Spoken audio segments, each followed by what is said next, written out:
Back to work by Christmas. Let's have a look.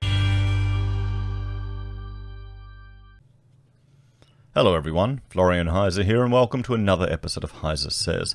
Grab your stein of coffee and let's have a look at this article. Another one from news.com.au. But this one, we don't need to worry about the economic potential collapse that we may be seeing in a week's time with all the support mechanisms start to be pulled away. No. Because Morrison believes we'll be back to work. He expects hundreds of thousands of jobs by Christmas. Maybe. Let's have a look. What do you think, guys? Before we go any further into this article, do you think we'll see hundreds of thousands of jobs by Christmas? Even if it's just people that have been stood down jumping back on board. Well, we looked at yesterday Qantas predicting additional cuts. So maybe I'm just too cynical, and the media I'm exposing to is maybe, question any hopes of a dramatic V-shaped recovery. But then again, look at that GDP fall, guys. Hundreds of thousands of jobs back in 2 months. Will people even be able to work again?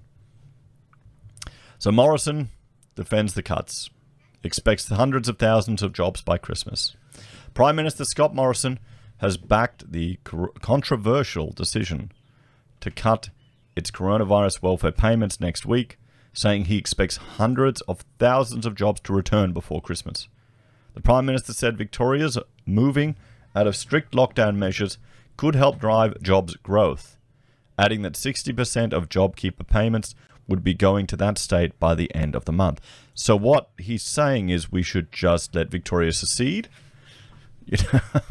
Why don't we just make Victoria a Labor stronghold, and everyone who votes Labor gets to live in Victoria for 6 months, and they get a chance to experience how far that party has gone down the gurgler, how far they've forgotten about their base. The restrictions on natural resource mining, increasing royalties on gold, the dependence on international education and just construction and stamp duty, the push for renewable energy where so much of the tech is all imported, the belief in social justice and proven incorrect fantasies like the wage gap, and the push for positive discrimination, to make us all equal.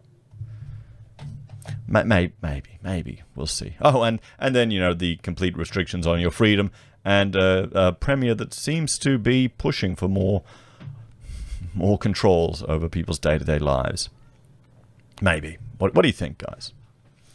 A little off topic there. This will keep both JobKeeper and JobSeeker. This week both JobKeeper and JobSeeker will be slashed by $300 per fortnight to $1,200 and $800 respectively, despite calls to keep them at the current levels after the coronavirus pandemic led Australia to its first recession since 1990. Well, the impact of this fall on the economy, well, the price that we're paying, guys, this is the price that we're paying. This is the last recession there in 1990. It took years to manifest. Unemployment was still bad for a while. Empty buildings were still around for years later. Okay? This won't just spring back. I'm sorry to say that. Things move slowly. Speaking on Insiders on the ABC, Mr. Morrison refused to answer whether the government had modelled the impact of those cuts on the economy, but said the government had always made it clear the boosted payments wouldn't be around forever. It's not UBI, guys. It's not UBI. I know you all want it. I know everyone, there's the fantasy of sitting on UBI and not having to work. That's the slide. Well, you want to get the FIRE movement, the financially independent and retire early. That's the strategy you need to do. I wish I had heard about that. If that existed back in, back when I was younger, then I would have jumped onto it. But, one advantage we have now is you've got YouTube, guys. You've got access to more information than we had in the past, which is great. There's a lot of really good things right now in the future. It's awesome.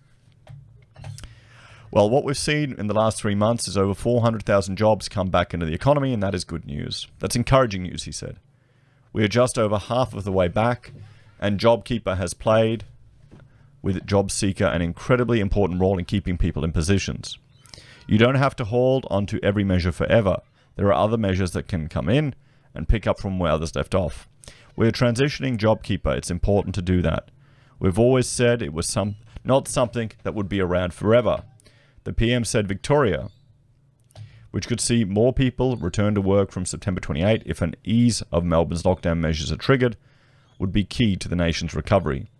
Victoria on Sunday recorded 14 new cases, a new major milestone after recording the lowest daily number of infections in 3 months. I mean, is that a lot? It seems like nothing. I think there will be hundreds of thousands of more jobs come back in between now and Christmas, particularly if we get this next step in Victoria right, he said. The number of jobs went backwards in Victoria last month.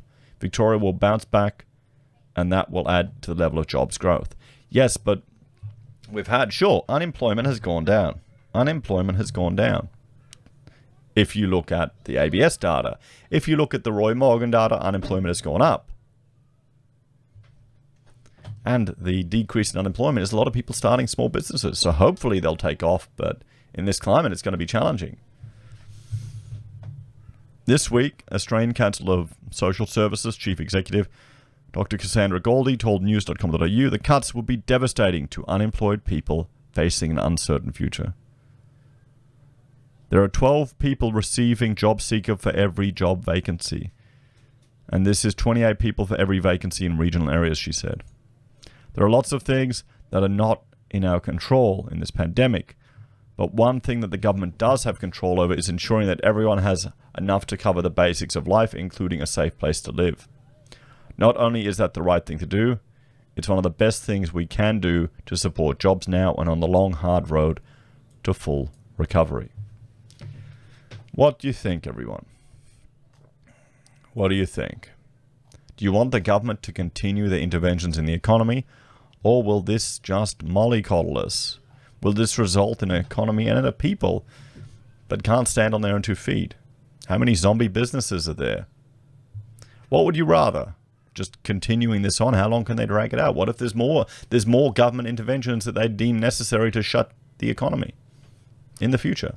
This is now an element of risk, guys. This has been proven that they'll do that if the risk is high enough, and they may do it again. Do you think we'll see hundreds of thousands of jobs by Christmas? So let's jump. We'll jump here. I mean, look at that, everyone. Look at that. Let's look at what we will look at. Where's the unemployment rate on here? Hang on. Labour. We'll go. Oh, the employment rate. We'll go here. So this is the recession that Australia had to have in the 90s. Okay, you can see that there. We've got the employment rate. Let's go to max data. Okay. This is the employment rate. You can see here, that's the same. That's this guy here. See how it fell down? Now look at the employment rate. How long until it got back to that level at the recession? It wasn't until 2000 and what? 2? How many years is that? 10? A decade? A decade.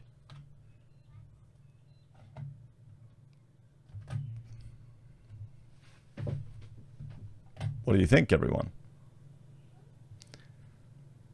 I'm sure it'll be fine. I'm sure it'll just jump right back. Because look at that. Look at that fall. You know, we've jumped back up. But how many of those are small businesses? One-person operations. The hours worked as well has only gone up 0.1%. That doesn't seem natural, guys. Look at the difference here. This is all we have to know. This is all we know. This is our last recession. This is the recession Australia had to have. Does this look normal? It doesn't to me. So let's say, I mean, there you go, 10 years. Could it be 10 years until we reach this level of employment again?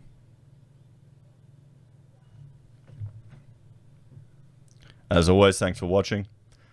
Let me know your thoughts and opinions in the comments down below. Please like, share, and subscribe to the channel. If you're a fan and want to support the content I create, there are a few ways you can. Simply joining the channel on YouTube or Patreon, supporting us using our affiliate links at Amazon, eBay, independent reserve or Kucoin. You can buy a merch from HeiseSays, use Gold Pass from the Perth Mint, or support us via PayPal. Take care, everyone. Have a great day, and I will see you all next time. Bye for now.